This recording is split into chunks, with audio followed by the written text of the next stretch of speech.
É hoje a nossa convidada, Irene Guia, da Plataforma de Apoio aos Refugiados.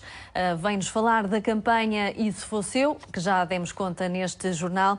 Muito bom dia, obrigada por estar connosco. Já vamos ao assunto que traz cá, para já analisamos a imprensa e quero refazer uma referência ao escândalo financeiro mundial, ao Panama Papers, com uma referência ao humor. Sim. Sublinha aqui este cartoon do Luís Afonso. Primeiro porque gosto imenso dos cartoons do Luís Afonso e penso que em 4 desenhos conseguir ser tão crítico, é preciso estar muito atento e ter uma opinião muito clara sobre aquilo que vai acontecendo na nossa sociedade. Depois, para referir que, apesar de que escolhi através do humor, creio que, por um lado, eu faço parte da gente comum e, por isso, da sociedade civil, e creio que este escândalo não surpreende. Está-se à espera que isto aconteça e vem reforçar um sentimento que eu creio que é de que o desejo das pessoas da sociedade civil de que, de facto, o poder político não se sujeite ao poder económico, que comecem a aparecer líderes que parece que o poder económico e financeiro é, de facto, o poder hoje em dia e que está a romper. E, por isso, aqui também a ajuda ao poder judicial que, efetivamente, se exerça para que volte o poder político a ter a função que lhe compete, que é a polis, o bem comum, e reverter estas dinâmicas na nossa sociedade, que apesar que é um escândalo brutal, eu diria que, ao ouvirmos tudo isto e o que está por aí a nível mundial de toda esta rede, não é novidade, veio só à luz. E também por isso, da minha parte, agradecer muitíssimo a todas estas pessoas que se arriscam, que denunciam e que levam estas investigações até ao fim. Por isso, por um lado, é através do cartoon do Luís Afonso, que está extraordinário, a dizer a empatia, eles são todos amigos. E, por outro lado, também, de uma forma positiva, ainda bem que há pessoas que se arriscam, que denunciam e que levam as investigações até ao fim. Mas acredita que terão consequências estas denúncias ou não? Eu espero. Cá está, há que romper, porque naturalmente, daquilo que a percepção nossa ou da minha percepção, é que de facto o poder económico é brutal e que a sensação ou a ideia que eu tenho é que não há dúvida, ou pelo menos eu não vejo, que o poder político de facto exerça a maestria que deveria exercer, mas que se sujeita ao poder económico. E temos visto em imensas decisões que a União Europeia tem tomado e que também leva a questionar se a União Europeia, como é que é? É o poder económico e financeiro que é o principal motor da nossa União? Fica a pergunta. A ver, vamos. Há outros problemas no mundo, a guerra entre os países. Quer sublinhar também o reacender de um conflito entre a Arménia e o Azerbaijão e sublinha sobretudo este facto, há mais de 22 anos que se fala num cessar-fogo e nunca se aborda a própria palavra, não é? A paz. Fez-me a impressão que, sendo um conflito que terminou há 22 anos, que se fale que foi um cessar-fogo que aguentou 22 anos. O que revela que há imensos conflitos, e aqui eu quero referir um que conheço bem de perto, que é o conflito na República Democrática do Congo, em que de facto não há paz real. Os conflitos, porque não há uma harmonia pluriforme, não há um respeito um pelo outro, são conflitos que param, mas que se reacendem rapidamente. Fez muita impressão que a notícia que é dada que rompeu-se o cessar-fogo. E são 22 anos de cessar-fogo. Por isso, o caminho para a paz e para a capacidade de resolução de conflitos através do respeito e da aceitação da diferença, parece que não houve nada que fosse aí feito para que a paz pudesse ser, de facto, uma realidade. Não. Houve um parar do conflito que agora se reacendeu de novo.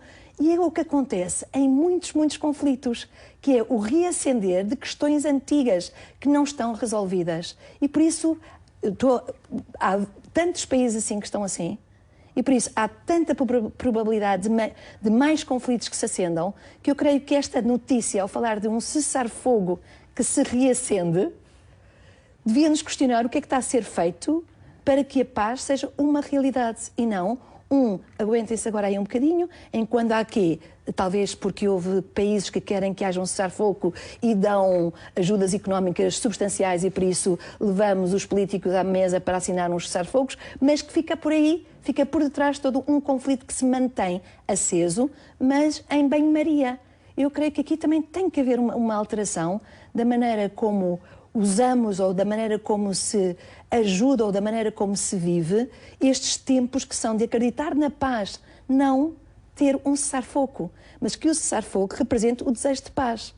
E isso eu creio que é um exame, o anúncio desta notícia desta forma, eu creio que é um exame brutal para aquilo que foi feito. Destaca ainda na imprensa uma ópera no CCB, Sim. através da história da menina que se faz árvore. Porque é que decidiu também sublinhar este assunto? Porque acredito que cada vez mais as artes têm um papel fundamental no nosso dia-a-dia. Estamos a fechar cada vez mais às artes e por isso as artes levam-nos para além de nós. As artes chamam-nos ao melhor de nós. As artes fazem-nos chorar, rir, alegrar, fazem-nos tocar aquilo que nós somos cá dentro, que quantas vezes é tão complicado de percebermos quem somos e vamos como nesta ventania de... E por isso eu creio que referir as artes é sempre uma obrigação.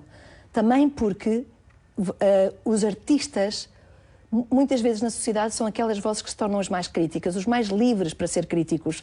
E por isso aqui também uma vontade de falar deles, pela gratidão de que sejam críticos. E a segunda também porque são solidários, exercem a sua responsabilidade social, exercem sem... em tudo o que é questões que precisam de defesa de direitos humanos, é tão fácil reuni-los à volta de um concerto. E eu creio que isto é uma chamada de atenção. Eles estão a desempenhar o seu papel ativamente numa sociedade que se quer cada vez mais orientada para o bem comum. E foi por isso que esta notícia da ópera, com a maestrina Joana Carneiro, mas não é ela, é as artes em geral e os artistas em geral.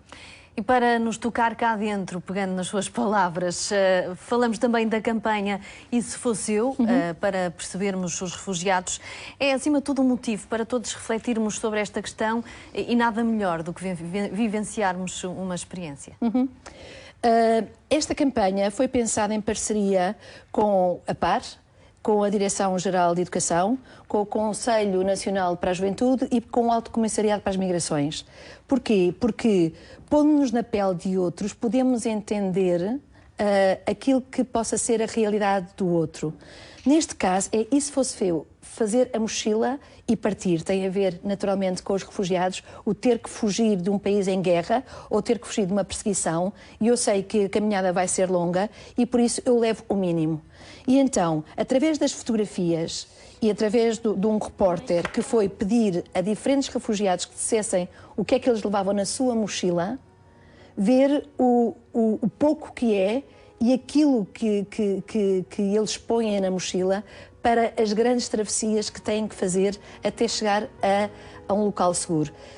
A campanha é para criar empatia. Em todas as escolas que quiseram alinhar, e são muitas, hoje, dia 6, está a decorrer. Eu estou à frente de uma escola onde estamos a fazer isto e ainda por cima temos mais uma circunstância que é que nós também somos uma instituição anfitriã da PAR e há um mês para cá que temos uma família connosco iraquiana refugiada.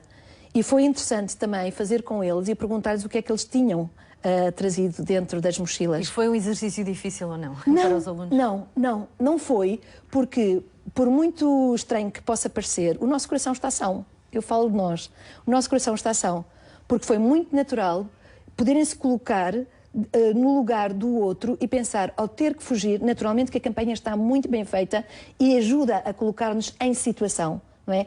Ajuda-nos a colocar no lugar do outro. E aí, os nossos alunos, desde os pequeninos, isto é pensar a partir do primeiro ciclo, mas nós fizemos todos, também o pré-escolar com a ajuda das educadoras, e então o que é que eles punham dentro da mochila?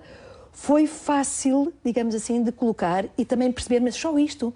Mas então, o terrível que é da fragilidade em que estas pessoas, ao quererem fugir de uma situação tão grave, se colocam na esperança de conseguir sobreviver e chegar a lugar seguro. Creio que foi muito bom e está a ser muito bom. Está a ser muito bom esta também campanha. Para abordar a temática nas salas de aula. Naturalmente. Sinto que esta temática está aí, por isso é fácil ter material. Por exemplo, hoje é o dia 6, foi o dia a nível nacional de fazer esta campanha. Mas é uma campanha que quem não fez deve fazer. Eu digo sinceramente, isto ultrapassa escolas. E o objetivo é esse, é chegar a todos. A todos. Famílias, a sua família, faça em casa, veja no site, está tão bem. Veja o filme em sua casa, em vez de estarem a ver outra coisa qualquer, liguem-se ao site, e se fosse eu.pt. E façam em casa, ponham-se em situação. Em família, quem é que levaria a mochila, quem é que não? Nesta família iraquiana que nós temos em casa, temos lá no colégio, são 6, e foi os 2 adultos e o miúdo mais velho, que tinha 10 anos, que levaram mochila. Os outros 3, como eram pequeninos, não levaram mochila.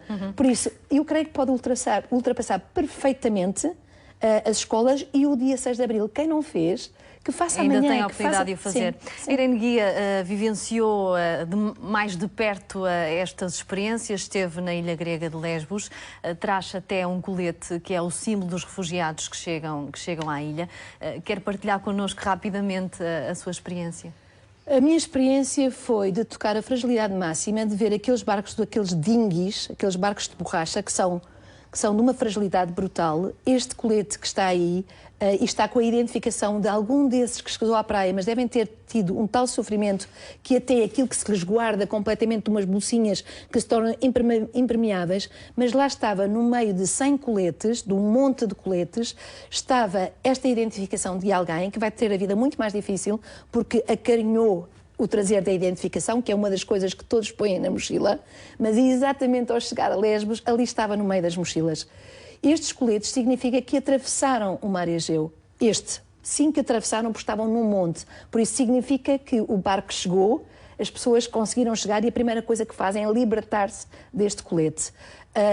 Há outros coletes que chegam à praia isoladamente. Esses não sabemos se é porque o barco da Guarda Costeira os salvou, como a notícia que foi agora que anunciou, de mais um barco que as pessoas foram salvas, ou se não, se foi um colete que depois de um corpo se soltou e não sobreviveu e o colete chegou.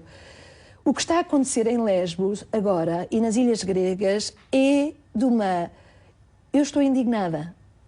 E não só eu, enquanto cidadã comum, apesar de ser escrava do Sagrado Coração de Jesus e irmã freira, estou indignadíssima, mas partilho de que muitas das ONGs que estavam dentro do campo de Mória saíram e estavam a assistir aqueles refugiados, porque era um campo de refugiados. O que está a acontecer agora é que são campos de detenção. Ora, as ONGs que são todas humanitárias e que estão em defesa dos direitos humanos não podem de maneira nenhuma ficar, e assim fizeram, para que não houvesse qualquer tipo de confusão entre qual é o seu papel. Todas as ONGs, muitas das ONGs que estavam dentro do campo de Mória enquanto foi um campo de refugiados, um deles que